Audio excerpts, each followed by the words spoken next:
Ajomo. Of course, the players have to stay down now with the new law. Stay bound at the scrum until the scrum is over. This is Cat. It was a lovely pickup. It was a beautiful run. What a good try from Mike Cat. Yes, it certainly was. He really is beginning to dictate the fly half position now. It was second phase ball, and Mike Cat saw the huge overlap. Ofaya was faced with 3 Bath players, and Mike Cat goes over without a hand laid on him. Super play. You can see how he uses the dummy runner coming back on the inside. You see that Craig Murdoch hesitated, and it's enough for this guy. His class, that there is no doubt. Mike Cat running the angles, used the dummy runner, absolutely wonderful. Craig Murdoch fell for him. And Callard has rediscovered his kicking form. It was a difficult one, but he judged it well. Be at an end for him as Phil de Glanville returns after receiving treatment. Yes, but it's a wonderful 5 or 10 minutes that he's had on the field, and he'll cherish that for some time. Robinson always sets it back beautifully.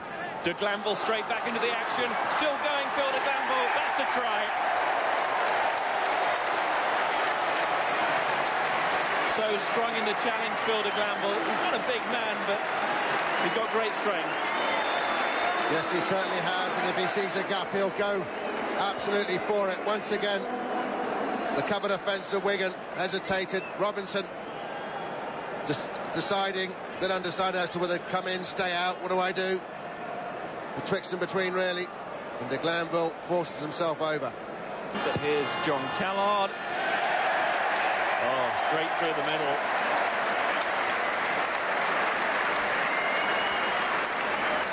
Well, Wigan losing one of their rugby union men, which isn't going to help their cause at all. Yates. So disappointed to miss out on the cup final. De Glanville. And where did that come flying from? It's taken by Ofaya.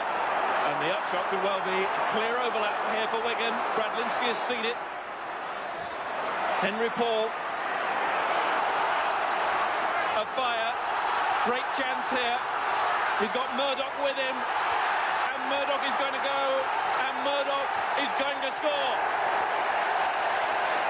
From their own line.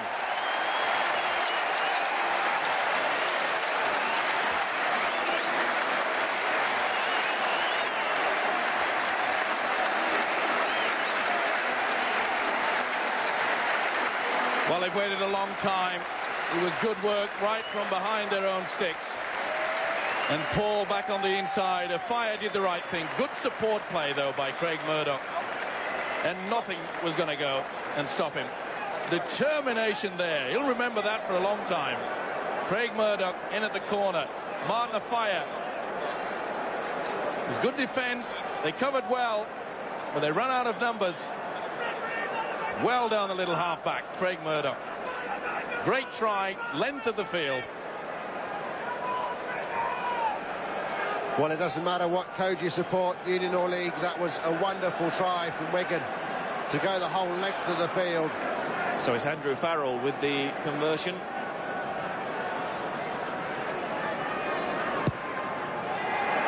It's a nice strike, but not quite the direction. So Wigan have to settle with the try, but it was a good one.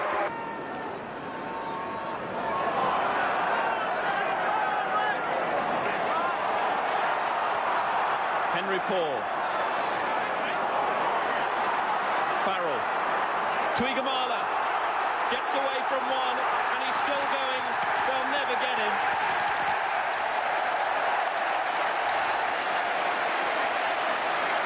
As sure as night follows day, Twickenham gets those. Tremendous player by Iga Twickenham, but good work by the Wigan forwards.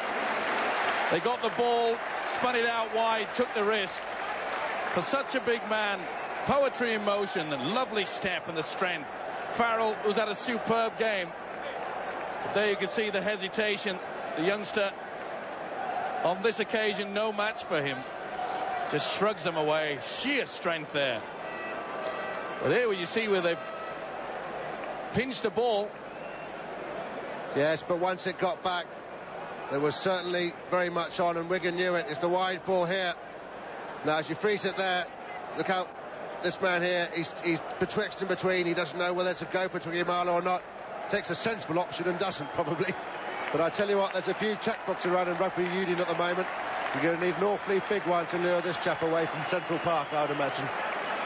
Yep, you're spot on there.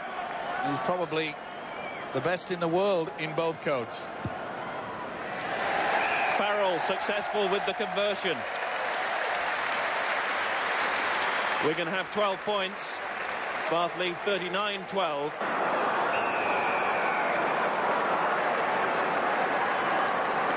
Saunders tapping and going. Wigan not 10 metres. Robinson alive to the threat. It's with Graham Dorr, and he felt that from Terry O'Connor. That's what we call a crunch hit. And bang. Oof. Well, it's been deemed a dangerous tackle. The penalty has been given. Well, I thought the hands, if they were touching the body, that's deemed as a okay tackle. Jamie, perhaps you could explain it to me.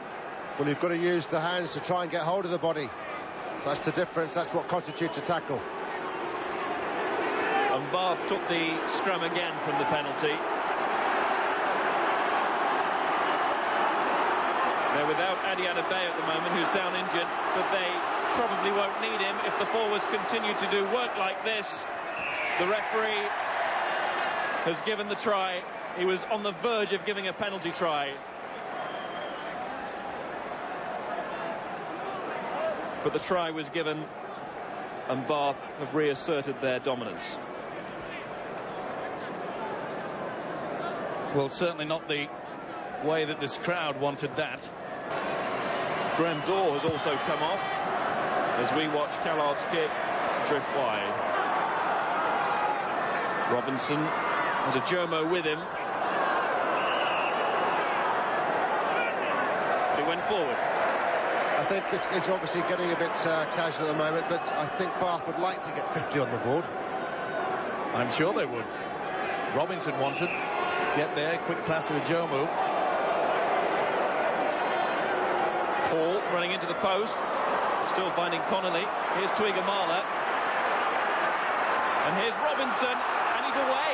Now he's got support back inside. Again, it's from Murdoch, and Murdoch's going to go for it, and he's going to get the race to go his way to finish off another move from behind the Wigan line.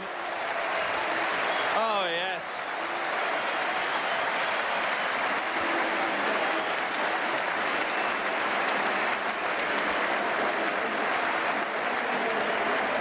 A tired-looking Craig Murdoch on the second occasion, but good adventurous play. Something that you would never dream of doing in rugby league, playing safety first in that area, but they know they have that little possession. And look at this man go. Unselfish, ball back on the inside from Robinson. Murdoch, who's had a fine game, came in for the injured Sean Edwards. He certainly can hold his head up high. That's a fine try. The reserve match referee, Chris Reed's what he's about. But I think Wigan have won this second half. Yes, it was 25-0 at half-time. Wigan had a couple more points to make it Bath 44, Wigan 19. Jamie, your man of the match. Well, my saving prospect man of the match today is Andy Robinson. I think once again he's shown how useful a link man is and the manner in which he plays it. And I just admire his attitude to the game of rugby union and his commitment to his club. And that's it. Bath have won by 44 points to 19. It was a convincing victory because of their power up front, but certainly in the second half, when Wigan moved it out wide, once again we saw the true quality in their side, especially when it comes down to a one-on-one situation. But it's Bath who rightly won. They were the better side. And now we can join Graham Simmons on the pitch. Miles, thank you very much indeed. Sean Edwards, a reluctant spectator today, but I imagine extremely pleased with your team's performance. Yeah, actually, it was the best game of rugby union I've ever seen. It was so exciting.